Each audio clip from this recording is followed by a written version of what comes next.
But take a look at the active hit leader board. And I showed this a bit last week when I did an essay on Cabrera. I was amazed when I first looked at it because I thought, who's next? You always think, hey, who's next? Who's next to get 3,000 hits? Ruben, nobody's next to get 3,000 hits. Here's the active list now. Pujols is way above at 3,300. Cabrera. Cano's at 2,600. So he's within striking distance. But he's sputtering to the finish line. He's 39. Yachty's at 2,100. Forget it. 39. Votto, 38. Nelson Cruz, 41. Elvis Andrus, 33. Andrew McCutchen, 35. Joel, is this the end of the line for a foreseeable future?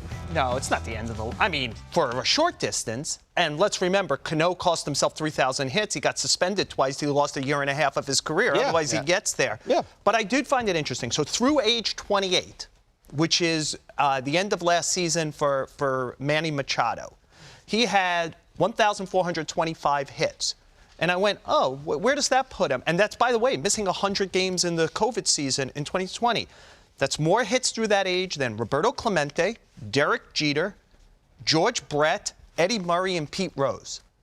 Right? So, like, and by the way, I think he's in, what, year 3 or 4, year 4 of a 10-year contract. If he stays on this pace, I mean, it's going to take a while. And, you know, there could always be injury. Who knows what happens in other situations.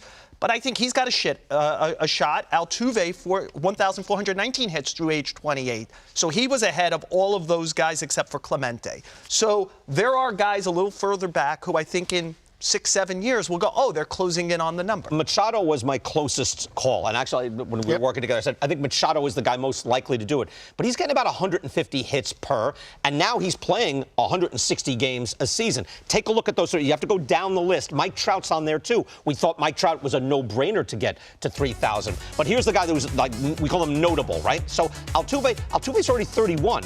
Machado's 29. The only guy in his 20s that's still there. And Trout's been hurt an awful lot. Otherwise, obviously, he gets there. So that's interesting. But I think National League MVP, National League DH now also could extend a couple of guys' careers by a season or two. But they're a long way off. I'm just not sure. And I know they'll play through all these long-term contracts. I'm just not sure if these guys are going to continue to play at that level. And it's a very tough thing to do. But the base hit is not valued all that much anymore, although we may be seeing a trend. We want power, changing. we want walks. It's about power, and so you don't see a lot of guys getting 200 hits, which is something that you basically had to do to get to 3,000, right?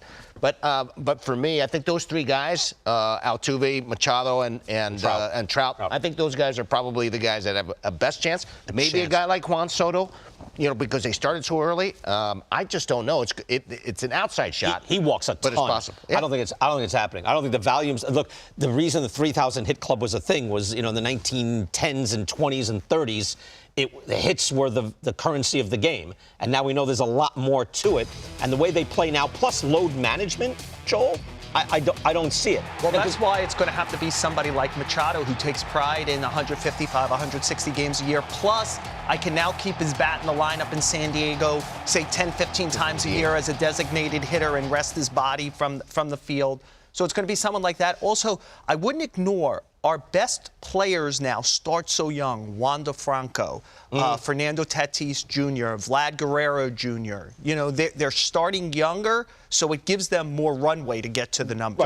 Totally agree, because I think you got the guys that are no longer is it their prime 27, 28, 29 years or 28, 29, 30. It's now much, much earlier, 25, 26, 27. Right.